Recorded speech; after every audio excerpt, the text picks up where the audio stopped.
नमस्कार दोस्तों, स्वागत है आपके अपने यूट्यूब चैनल रीडिंग लवर्स पर।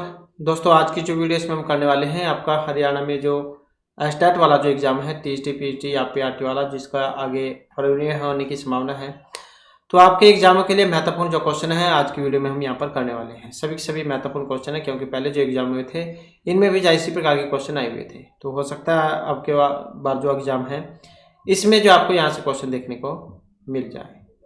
तो जिसमें हमने सबसे पहले यहाँ पर बाल विकास एवं शिक्षा शास्त्र से जो महत्वपूर्ण क्वेश्चन है इनको लिया है।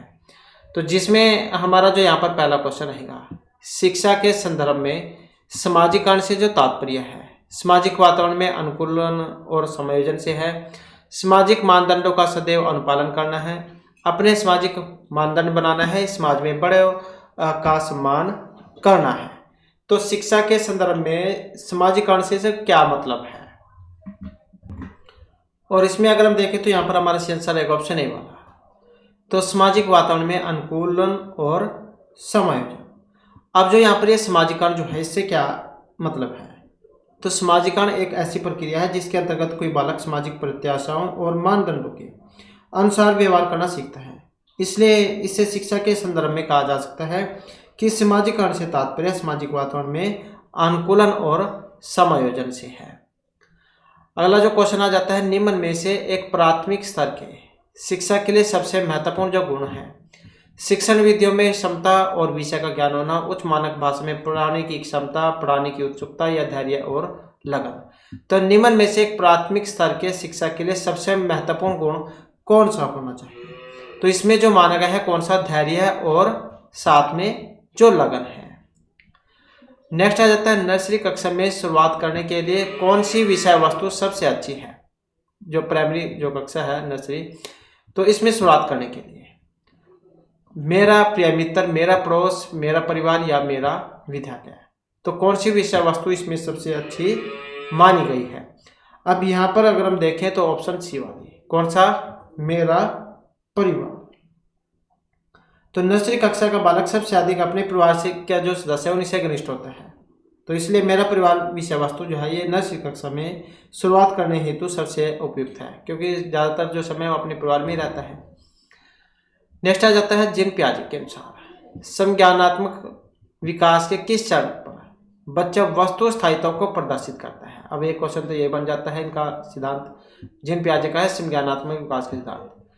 तो 4 स्तर इन्होंने बताए थे, तो वस्तु स्थायित्व जो कौन से में प्रदर्शित करता है, तो यहाँ पर इसमें अगर हम देखें तो ये जो ऑप्शन ए में आया है, कौन सा, संवेदी प्रेरक चरण। इसमें तो ये जो जिन पियाजे जो है 4 अवस्थाएं बताई थी, कौन सी, पहले तो थी इंद्रजनित कामक अवस्था, दूसरे नंबर की थी पूर्व सक्रियात्मक अवस्था, तीसरी थी मूर्त सक्रियात्मक अवस्था और चौथी थी औपचारिक सक्रियात्मक अवस्था। तो वस्तु स्थायित्व जो है यहाँ पर संवेदी जो चरण है इसमें माना गया है। तो संवेदी प्रेरक चरण के अंतिम दौर में बालक चिंतन प्रारंभ कर देता है और उन वस्तुओं के प्रति भी अनुकूलन जो करने लग जाता है जो सीधे तौर पर दृष्टिगोचर नहीं होती है। तो इस गुण को वस्तु स्थायित्व कहा जाता है। इसके बाद है, सीखने की प्रक्रिया में शिक्षक की भूमिका होनी चाहिए, सुगमकर्ता की, अनुदेशनकर्ता की, प्रशिक्षक की या फिर नियंत्रणकर्ता की। तो सीखने की प्रक्रिया में शिक्षक की भूमिका होनी चाहिए, कैसी होनी चाहिए, सुगमकर्ता की। अगला क्वेश्चन आ जाता है, इनमें से कौन सा सूक्ष्म गति कौशल का उदाहरण है। तो सूक्ष्म गति कौशल का उदाहरण चढ़ना, दौड़ना, फुदकना या लिखना, कौन से वाला है, तो यहाँ पर जो उदाहरण कौन सा है, लिखने वाला। अगला क्वेश्चन आ जाता है, एक शिक्षिका अपने आप कभी भी प्रश्न के उत्तर नहीं देती। एक शिक्षिका अपने आप कभी भी प्रश्न के उत्तर नहीं देती, वह अपने विद्यार्थियों को उत्तर देने के लिए समूह की चर्चाएं और सहयोगात्मक अधिगम अपनाने के लिए प्रोत्साहित करती है। तो ये जो उपागम है कौन से सिद्धांत पर आधारित है, सीखने की तत्परता, भागीदारी, अनुदेशात्मक सामग्री का उचित संगठन, अच्छा उदाहरण प्रस्तुत करना और भूमिका प्रतिरूप बनाना। तो एक शिक्षिका अपने आप कभी भी अपने प्रश्न के उत्तर नहीं देती, वह अपने विद्यार्थियों को उत्तर देने के लिए समूह की चर्चा और सहयोगात्मक अधिगम अपनाने के लिए प्रोत्साहित करती है। तो वह उपागम के किस सिद्धांत पर आधारित है, तो यहाँ पर जो माना गया है ऑप्शन बी वाला, कौन सा, सक्रिय भागीदारी है। नेक्स्ट आ जाता है, एक बालक की मानसिक आयु थी 12 और शारीरिक आयु थी 10, तो बुद्धि लब्धांक क्यों होगा, और बुद्धि लब्धांक का जो सूत्र था कौन सा था, मानसिक आयु बटे वास्तविक आयु गुणा में 100 वाला। तो यही था। अब मानसिक आयु कितनी है 12 और वास्तविक आयु या शारीरिक आयु कह सकते हैं 10 गुणा में 100। तो इस प्रकार से जो है यहाँ पर कौन सी हो जाएगी 120। नेक्स्ट आ जाता है समेकित शिक्षा।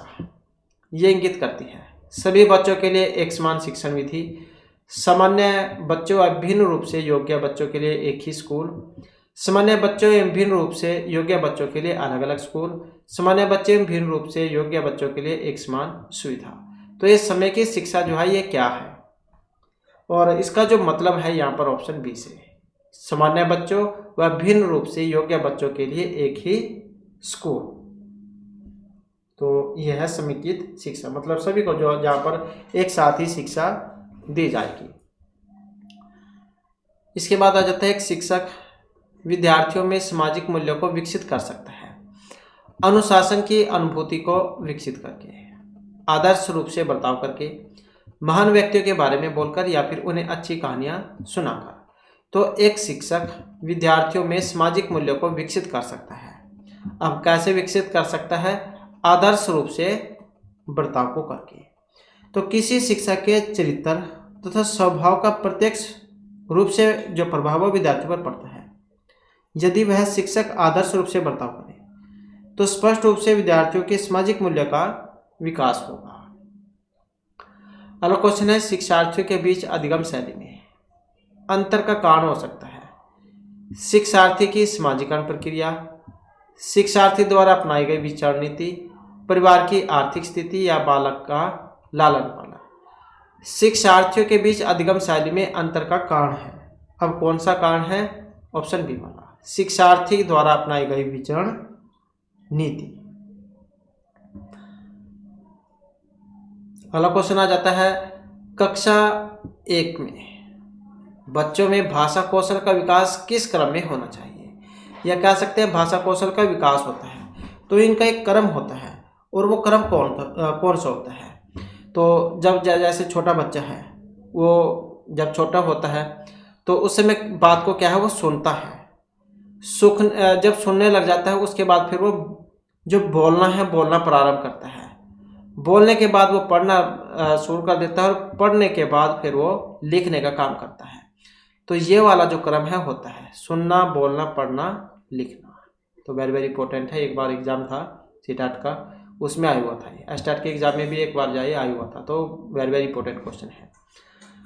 इसके बाद है मानव व्यक्तित्व परिणाम है केवल अनुवांशिकता का, पालन पोषण और शिक्षा का, अनुवांशिकता और वातावरण का, अंतःक्रिया का, या केवल वातावरण का।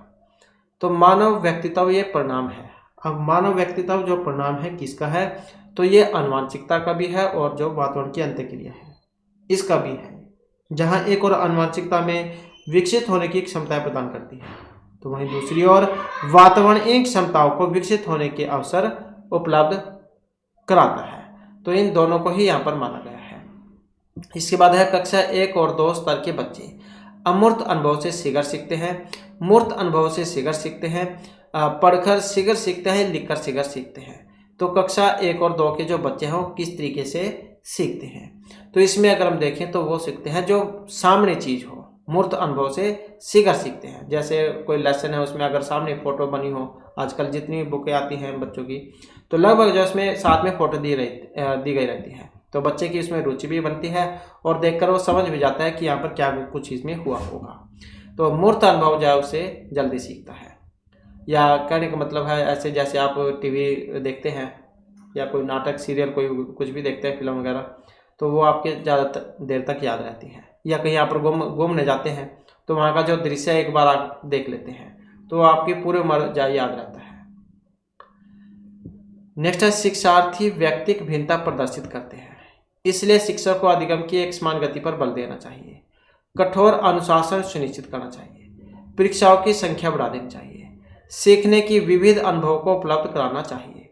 तो शिक्षार्थी व्यक्तिक भिन्नता प्रदर्शित करता है, इसलिए एक शिक्षक को क्या करना चाहिए? क्या करना चाहिए? जो ऑप्शन डी में दिया गया है, सीखने के विविध अनुभवों को उपलब्ध कराना चाहिए। इसके बाद है प्रायः शिक्षार्थियों की त्रुटियां किसकी ओर संकेत करती हैं? कैसे सीखते हैं? शिक्षार्थियों का सामाजिक आर्थिक स्तर, यांत्रिक अभ्यास की आवश्यकता, सीखने की अनुपस्थिति। तो प्रायः शिक्षार्थियों की त्रुटियां इशारा करती हैं, तो किसकी ओर इशारा करती हैं कि वे कैसे सीखते हैं। इसके बाद एक बच्चा जो ग्रस्त है वह सा और वाज, न्यूक्लियर और अनक्लियर, इनमें अंतर नहीं कर सकता, तो किस कारण से है? जम्बलिंग विकार है, डिसलेक्सिया है, डिस्कसेमिया है, या डिस्कोफीमिया है, डिस्मोफीमिया, मतलब किसके कारण है? सा, वाज में, न्यूक्लियर, अनक्लियर में, इनको समझ नहीं सकता है। तो इसका जो यहाँ पर कारण है डिसलेक्सिया वाला। अब डिसलेक्सिया जो है ये क्या है? एक पढ़ने संबंधी विकार है जिसमें ग्रसित बच्चों कुछ अक्षर जैसे कि डी और बी इनमें अंतर नहीं कर सकता। ऐसे ही यहाँ पर सा और वाज है, न्यूक्लियर, अनक्लियर है, तो ऐसे शब्द में अंतर करने में उसे क्या है? परेशानी आती है। अब हमने यहाँ पर जो है ये विकार ही लिए हैं। जैसे यहाँ पर ये विकार था जिसमें अंतर नहीं कर पाता था, डिसलेक्सिया था, तो अन्य विकार भी जो एग्जाम में आ जाते हैं तो उसके बारे में एक बार हम देख लेते हैं। तो अधिगम क्षमता एक विविध प्रकार के कई आधारों पर विभेदीकरण किया गया और ये सारे विभेदीकरण अपने उद्देश्य के अनुकूल हैं। इसका प्रमुख विभेदीकरण ब्रिटिश कोलंबिया एवं ब्रिटेन के शिक्षा मंत्रालय के द्वारा प्रकाशित जो पुस्तक है supporting student with learning disability a guide for teachers, इसमें किया गया, जो यहाँ पर दिए गए हैं।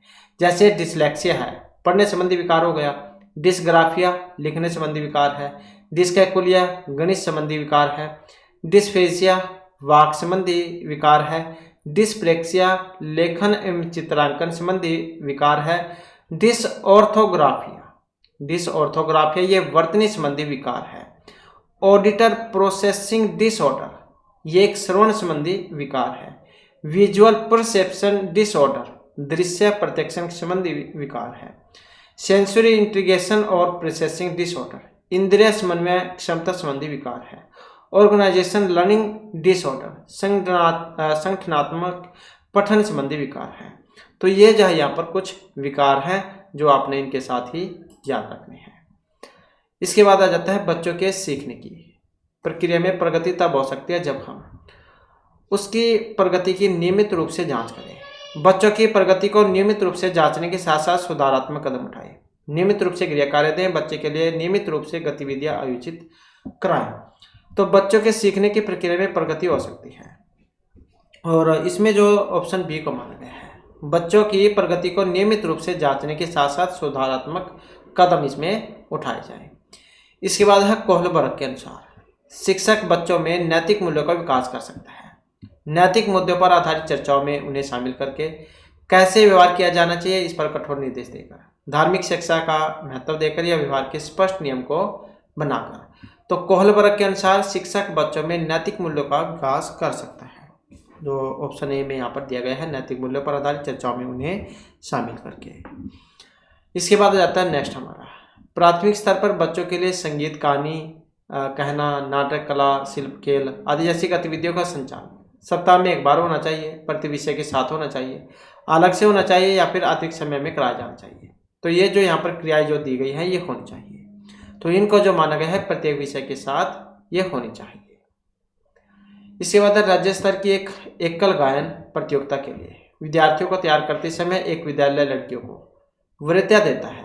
तो ये दिखाता है प्रगतिशील चिंतन को, वैश्विक प्रवृत्तियां, प्रयोजनात्मक उपागम या लैंगिक पूर्वाग्रह को।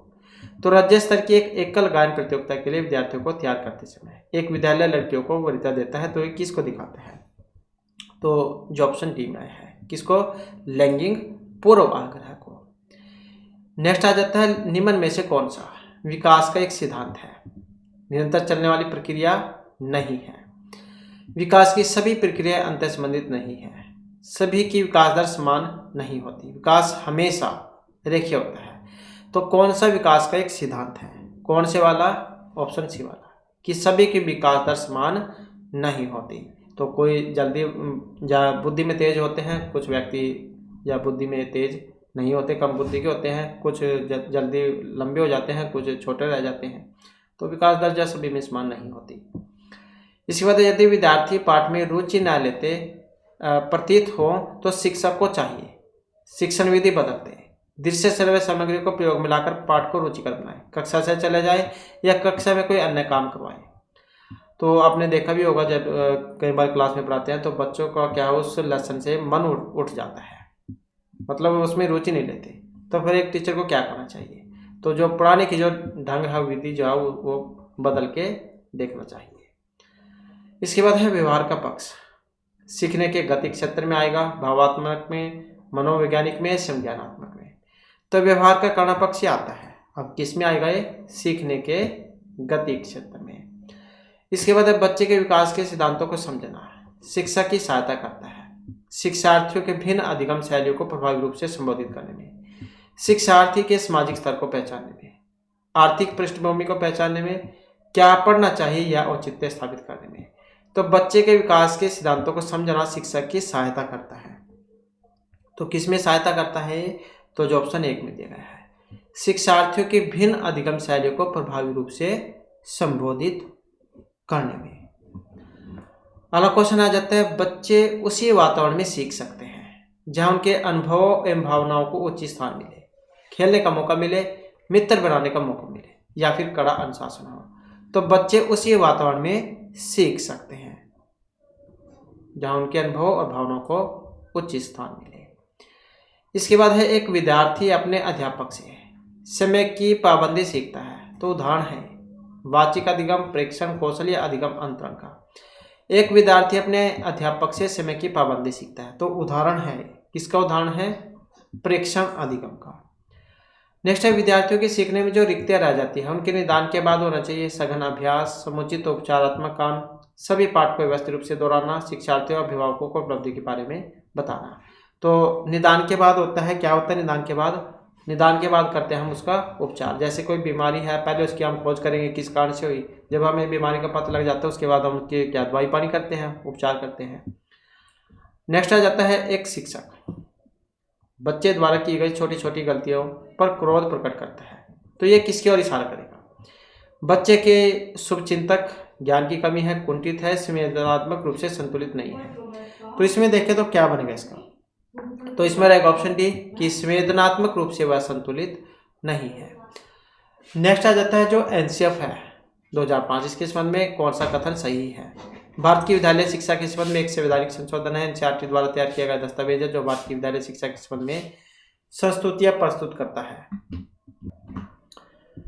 तो यहाँ पर जो सही आंसर है इसमें कौन सा है, सही आंसर की बात करें तो ऑप्शन आएगा बी वाला, कि ये जो एनसीईआरटी जो है इनके द्वारा तैयार किया गया दस्तावेज जो भारत की विद्यालय शिक्षा के संबंध में संस्तुति प्रस्तुत करता है। तो ऑप्शन बी जो है यहाँ पर इसे माना गया है।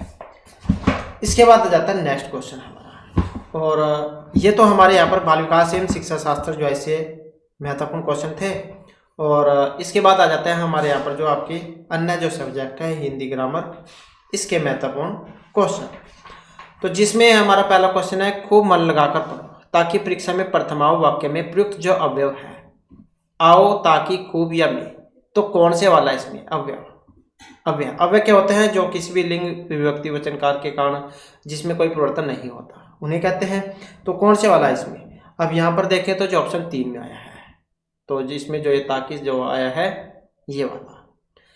इसके बाद है, किस क्रमांक में सभी शब्द भाववाचक संज्ञाएं हैं। अब भाववाचक संज्ञाएं हैं वो कौन सा वाला है, भाववाचक संज्ञा वाला इसमें अगर आप देखें तो ये जो ऑप्शन डी में आया है, बुढ़ापा, मनुष्यत्व, हरियाली, तो ये सारे के सारे क्या है, भाववाचक संज्ञा जो है इसके उदाहरण है। नेक्स्ट है, विशेषण में विशेष्य होता है, विशेषण शब्द दोनों संज्ञा शब्द या कोई सा भी नहीं। तो संज्ञा शब्द की विशेषता बताते हैं उन्हें हम विशेषण कहते हैं। और विशेषण में विशेष्य है कौन से वाला, तो ये जो ऑप्शन 2 में यहाँ पर दिया गया है, कौन सा होता है, संज्ञा शब्द।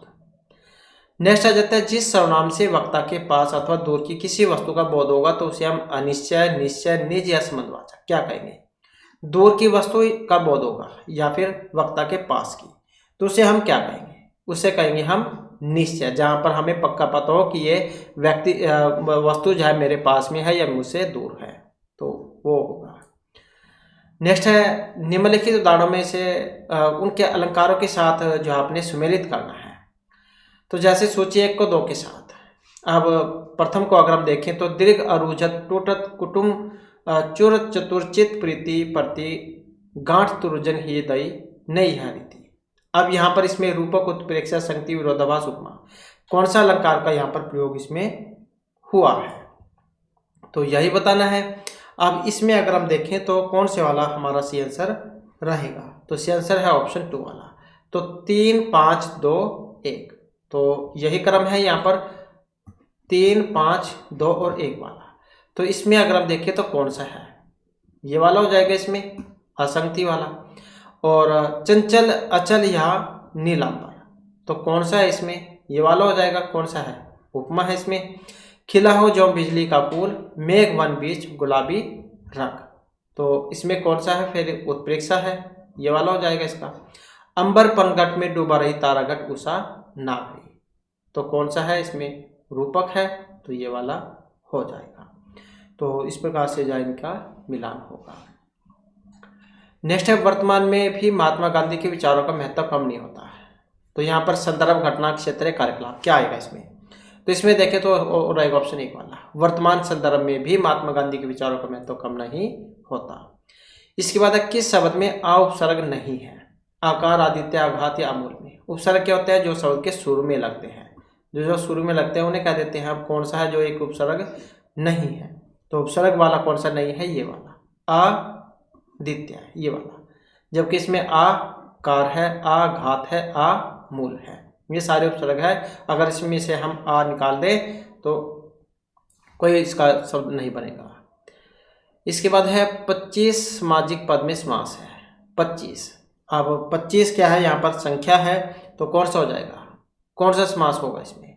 तो वैसे तो देखने में यहाँ पर द्विगु समास इसमें लग रहा है, लेकिन द्विगु समास दिए नहीं गए हैं, तो कौन सा समास होगा इसमें, द्वंद्व समास। नेक्स्ट आ जाता है, इनमें से सुमेलित है, कमलनयन, वज्रदेह, लौह पुरुष या ये सभी सुमेलित है। अब एक सही है, कौन से वाला, ये सभी इसमें सही है। कमलनयन, कमल के समान जिसके आंखें होते हैं उसको क्या देते हैं, कमलनयन। वज्रदेह, वज्र के समान मजबूत होता है जिसका सिर, उसे क्या देते हैं। लोहे के समान है जो पुरुष, उसको क्या देते हैं। तो ये सभी जायज सही है। नेक्स्ट आ जाता है, मुंह तोड़ में समास है, करण, संप्रदान, कर्ण या पद है तत्पुरुष समास। अब मुंह तोड़ में कौन सा है, तो कौन से वाला है इसमें, कर्म तत्पुरुष समास। नेक्स्ट आ जाता है, ज्ञानात्मक उद्देश्य, जो इसका मतलब है ध्वनि, शब्द और वाक्य रचना का ज्ञान देना, कविता का रस आस्वादन करना, बच्चे से रचनात्मक कार्य करवाना, जीवन साहित्य पढ़ाना। तो ज्ञानात्मक उद्देश्य का मतलब है तो किससे लिया गया है, ऑप्शन 1 से, ध्वनि, शब्द और वाक्य रचनाओं का ज्ञान देना। अगला क्वेश्चन आ जाता है, कौशलात्मक उद्देश्य से, अर्थ ग्रहण करना, रचना रूपों का ज्ञान प्राप्त करना, सद्वृद्धि का विचार प्रस्तुत करना, यदि गति के अनुसार शुद्ध कविता पाठ पढ़ना। तो कौशलात्मक उद्देश्य क्या है, कौशलात्मक उद्देश्य का मतलब लिया गया है यति गति के अनुसार शुद्ध कविता पाठ करना। नेक्स्ट आ जाता है क्वेश्चन हमारा, भाषा शिक्षण में उच्चारण शुद्धता के लिए प्रयोग किया जाता है, OHP, ग्रामोफोन, लिंगोफोन या माइक्रोफोन। तो भाषा शिक्षण में उच्चारण शुद्धता के लिए प्रयोग में आता है, तो कौन सा का प्रयोग होगा, लिंगोफोन का। इसके बाद है, व्याकरण की किस विधि में व्यवहारिक पक्ष पर विशेष बल दिया जाता है। तो व्यवहारिक पक्ष जिसमें बल दिया जाता है, पाठ्य पुस्तक प्रणाली पर, आगमन, निगमन या भाषा संसर्ग प्रणाली पर। तो इसमें अगर हम देखें तो ऑप्शन आएगा 4 वाला, तो कौन सी है, भाषा संसर्ग प्रणाली। इसके बाद आ जाता है, श्रुत लेखन विधि के बारे में सही है। अब अशुद्ध वर्तनी वाले शब्दों को 8-10 बार तक शुद्ध लिखने का अभ्यास करवाना, संश्लेषणात्मक विधि, अनुलेख या मौखिक अभिव्यक्ति का अभ्यास। तो श्रुत लेख विधि के बारे में सत्य कथन है। अब सत्य कथन कौन सा है, ऑप्शन 1 वाला, अशुद्ध वर्तनी वाले शब्दों को 8-10 बार तक शुद्ध लिखना। इसके बाद आ जाता है नेक्स्ट में है, निम्न वाक्यों में एक वाक्य व्याकरण की दृष्टि से शुद्ध नहीं है। अब इसमें एक शुद्ध नहीं है वो बताना है। हमारे जीवन में सोच विचार का बहुत महत्व होता है। मन बंदर की बात ही होता है, सदैव एक स्थान से दूसरे स्थान पर छलांग लगाता है। आप फल आहार से अपनी आंखें साफ कर सकते हैं, एकता का किला सबसे सुरक्षित होता है। तो व्याकरण की दृष्टि से एक शुद्ध नहीं है। अब इसमें एक शुद्ध नहीं है वो कौन से वाला है, तो इसमें अगर हम देखें तो ऑप्शन सी वाला, आप फल आहार से अपनी आंखें साफ कर सकते हैं, तो ये वाला सही इसमें नहीं है, क्योंकि इसमें जो आंखें साफ नहीं होती है, आंतें साफ होती है। आंतें साफ हो सकती है, आंखें नहीं। इसके बाद है भारत में स्त्रियों का सम्मान किया जाता है। तो त्रुटिवाचक जो शब्द है इसमें, किया सम्मान स्त्री या फिर भारत, कौन से वाला है? तो इसमें अगर हम देखें तो ये जो भारत जो इसमें आया है, तो स्त्रियों शब्द में त्रुट, तो यहाँ पर जो इसमें है, सॉरी भारत नहीं, इसमें जो ये स्त्रियों जो दिया गया है, स्त्रियों जो यहाँ पर आया है इसमें है, क्योंकि यहाँ पर आप देख सकते हैं स्त्रियों इस प्रकार से लिखा गया है। तो यही है, इसमें ही गलती है, स्त्रियों। तो ऐसे होना चाहिए था ये स्त्रियों, तो इसमें गलती है। इसके बाद निम्न वाक्य में एक वाक्य व्याकरण की दृष्टि से सही है। अब इसमें एक सही है, वो कौन से वाला है? तो इसमें अगर हम सही देखें तो ये जो ऑप्शन बी में दिया गया है, युद्ध के कारण लोग बर्बाद हो गए। अगर अन्य देखें, उसने धीमी स्वर में बताया, उसने कुछ देर से उत्तर दी, राम और सीता वन को गई। तो ये तीनों के तीनों गलत है, बस इसको छोड़कर। इसके बाद है निम्न वाक्यों में से एक वाक्य व्याकरण की दृष्टि से शुद्ध है। अब वो कौन से वाला है? और जो ऑप्शन ए में यहाँ पर दिया गया है, तो यहाँ पर व्याकरण की दृष्टि से सही है कि वह स्वयं आएगा। इसके बाद है मेरे को बाजार जाना है। अब इसमें भी एक गलती है, वचन संज्ञा सर्वनाम या लिंग, कौन से वाली है इसमें गलती? अब इसमें गलती की बात करें तो सर्वनाम संबंधी है इसमें। तो यहाँ पर दिया गया है मेरे को, मेरे की जगह क्या होना चाहिए था? मुझे होता है, मुझे बाजार जाना है। इसके बाद है इनमें से शुद्ध वाक्य कौन सा है? शुद्ध वाक्य है, टिड्डियों की मंडली सारी फसल नष्ट कर गई, मैं आपके सुखी जीवन की अपेक्षा करता हूँ, वह पेट के लिए नाक घिसता फिरता है, जंगल से एक भेड़िया गांव में आ गया। अब एक सही है, सही कौन से वाला है इसमें? सही की बात करें तो ऑप्शन डी वाला ही है, जंगल से एक भेड़िया गांव में आ गया, यही सही है व्याकरण की दृष्टि से। इसके बाद आ जाता है शुद्ध वाक्य, तेरी बात सुनते सुनते कान पक गए, वे सब काल चक्कर के पहिए के नीचे पिस गए, हमारे देश में अनेक रमणीक स्थल हैं, यही वे कारण हैं जिनके कारण वह परेशान है। कौन से वाला शुद्ध है इसमें? अब शुद्ध या ऑप्शन सी वाला है, ये वाला, कि हमारे देश में अनेक रमणीक स्थल हैं। नेक्स्ट आ जाता है कौन सा यहाँ पर एक गलत है, अशुद्ध है, मैं तुम और वह खेलेंगे, आप मुझ पर भरोसा कर सकते हैं, वे आत्मसम्मान की रक्षा करना चाहते हैं, आप और मैंने मिलकर उसकी सहायता की। गलत है इसमें एक, कौन से वाला? यही वाला, आप और मैंने, दोनों बात एक ही होती है, आप और मैंने, तो यही गलत है। इसके बाद आ जाता है वाक्य का कौन सा भाग शुद्ध नहीं है। अब बड़े दुख की बात है कि डॉक्टर के आने से पहले ही उसका प्राण पखेरु उड़ गए। अब इसमें कौन से में है? डॉक्टर के आने से पहले वाले में उसका प्राण पखेरु उड़ गए, बड़े दुख की बात है। कौन सी लाइन में गलती है? जैसे इंग्लिश में होता है एरर, तो वही है सेम, बस वैसे ही। तो कौन से वाला है? ऑप्शन सी वाला, उसका प्राण पखेरु उड़ गए, यही गलती है, क्योंकि उसका नहीं उसके होना चाहिए था, उसके प्राण पखेरु उड़ गए। नेक्स्ट आ जाता है किस वाक्यांश के लिए प्रयुक्त शब्द सार्थक नहीं है? झाग से भरा हुआ फेनिल कहा जाता है, जो वचन से परे वाचाल, शराब बनाने वाले को कलवार, जंगल में लगने वाली आग को दावा डाल। अब इसमें क्या एक सही नहीं है। अब सही कौन से वाला? ऑप्शन बी वाला, जो वचन से परे हो उसे वाचाल कहा जाता है, क्योंकि वाचाल जो होता है वाचाल कह देते हैं बहुत ज्यादा बोलने वाले को, तो यही गलत है। तो जो वचन से परे हो वचन अतीत कहा जाता है उसको, वचन अतीत, वचन अतीत। इसके बाद है शब्द चयन की दृष्टि से इनमें एक शुद्ध वाक्य है। रविंद्रनाथ टैगोर की कुछ रचनाओं का नागरी भाषा में अनुवाद हुआ है। राजा हरिश्चंद्र के सदृश कोई सत्यवादी नहीं हुआ। पद्य के चौथे भाग को चरण कहते हैं। रामचंद्र शुक्ल अनेक ग्रंथों की रचना की है। अब सही है इसमें, अब सही है कौन से वाला? ये वाला, बी वाला, राजा हरिश्चंद्र के सदृश कोई सत्यवादी नहीं हुआ है। नेक्स्ट आ जाता है इनमें व्याकरण की दृष्टि से शुद्ध है। दिल्ली में अनेक दर्शनीय स्थल देखने योग्य है। यह डिब्बा केवल मात्र महिलाओं के लिए आरक्षित है। शीघ्र ही वह आंदोलन देशव्यापी हो गया। आज ही वर्तमान स्थिति में देश असमंजस में है। अब सही है, इसमें एक शुद्ध वाक्य है। अब शुद्ध कौन सा है? तो शुद्ध है यहाँ पर ये वाला, कि शीघ्र ही वह आंदोलन देशव्यापी हो गया। नेक्स्ट आ जाता है, तो यहां पर क्या इसमें एक अशुद्ध है, नौजवान युवकों को आगे आना चाहिए। बच्चे छत पर उछल कूद कर रहे हैं। शहर भर में अफवाह तेजी से फैल गई। उसने मेरी बात ध्यान से सुनी। गलत है। अब इसमें कौन से वाला, ये वाला, नौजवान युवकों को आगे आना चाहिए।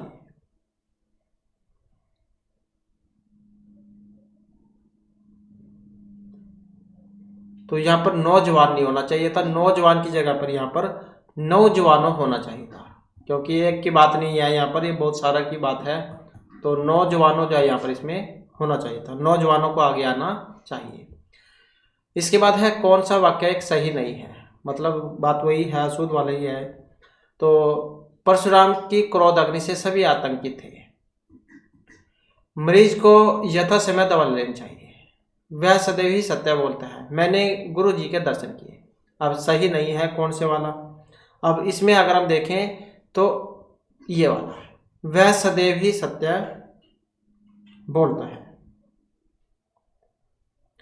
क्योंकि यहां पर इसका क्या बनना चाहिए था, वह सदैव सत्य बोलता है, वह सदैव सत्य बोलता है, ये होना चाहिए था। ही जो यहां पर इसमें लगा दिया है, क्योंकि ही जो अन्य बात का प्रयोग नहीं होगा। इसके बाद है अगला क्वेश्चन, निम्नलिखित में शुद्ध वर्तनी वाले वाक्य बताइए। हमारे यहाँ नवयुवकों की शिक्षा की अच्छी व्यवस्था है। आपस में मिलकर परस्पर सहयोग करो। आप कभी भी किसी समय हमारे घर आए। आज कई अनेक अपराधी गिरफ्तार किए गए। अब सही बताना था इसमें। सही की अगर हम बात करें तो ये जो ऑप्शन ए में आए हैं, हमारे यहाँ नवयुवकों की शिक्षा की अच्छी व्यवस्था है।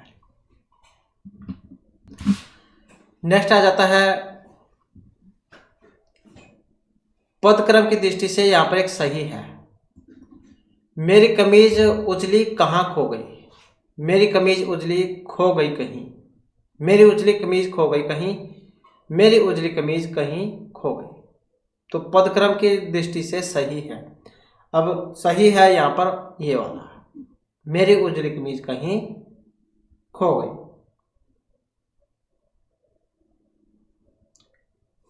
तो पदक्रम की पदक्रम क्या है, मतलब पदों का क्रम, मतलब जो ये जो लाइन जो शब्द है इसमें आगे पीछे ना हो, उनका सही क्रम होना चाहिए। तो पदों के उचित क्रम में न रहने पर उसके अर्थ में स्पष्टता नहीं रहती, और इसी को वाक्य के पदक्रम संबंधी अशुद्धि कहा गया है। नेक्स्ट आ जाता है रेखांकित खंड या अंश संबंधी अशुद्धि। जैसे दिए गए वाक्य में रेखांकित अंश को प्रतिस्थापित करने के लिए सबसे उपयुक्त विकल्प का चयन करें। सैनिकों ने देश को भारी संकट से रोक दिया। अब भारी संकट से बचा लिया होता है, रोक लिया, भगा दिया या हटा दिया, क्या होता है। तो इसमें राइट ऑप्शन ए वाला, तो भारी संकट से बचा लिया होता है, न कि भगा दिया या रोक लिया या हटा दिया। नेक्स्ट आ जाता है, भारत एक ताकतवर देश है। भारत एक दुर्बल, विकसित, शक्तिशाली या प्रभावशाली कौन सा देश है। तो कैसा देश है, शक्तिशाली। इसके बाद है दिए गए वाक्य में रेखांकित शब्द अंश को प्रतिस्थापित करें, मतलब ये जो है इसकी जगह बताना है। तो गोलियों की बाढ़ के सामने कोई नहीं टिक सका। अब गोलियों की बाढ़ होती है, बौछार होती है, मार होती है, चोट होती है या आहट होती है। तो इसमें अगर हम देखें तो क्या होती है गोलियों की, तो गोलियों की होती है बौछार। इसके बाद है निम्न वाक्य में रेखांकित शब्द के लिए विकल्प में कौन सा शब्द सबसे अधिक उपयुक्त होगा। मैंने तलवार द्वारा शत्रु को मार दिया।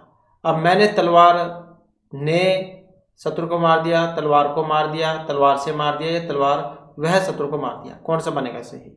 तो इसमें जो सही यही बनता है कि मैंने तलवार से शत्रु को मार दिया।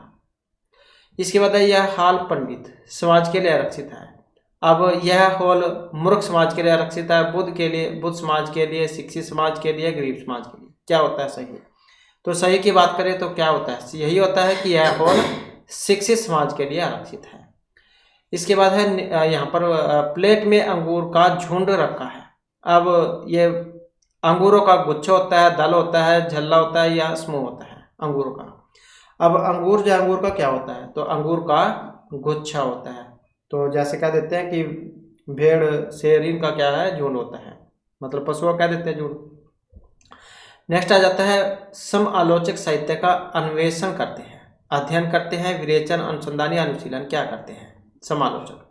तो इसमें अगर हम देखें तो क्या करते हैं, अनुशीलन। तो समालोचक साहित्य का अनुशीलन करते हैं न कि अन्वेषण। तो अन्वेषण तो वैज्ञानिक जो करते हैं खोज वो होती है, तो अनुशीलन इसका रहेगा। तो इस प्रकार से जो हमारे आज क्लास में महत्वपूर्ण क्वेश्चन थे, नेक्स्ट वीडियो की इसमें हम आपके लिए नए जो महत्वपूर्ण क्वेश्चन लेकर आएंगे। और हमारे साथ अंत बनाने के लिए धन्यवाद।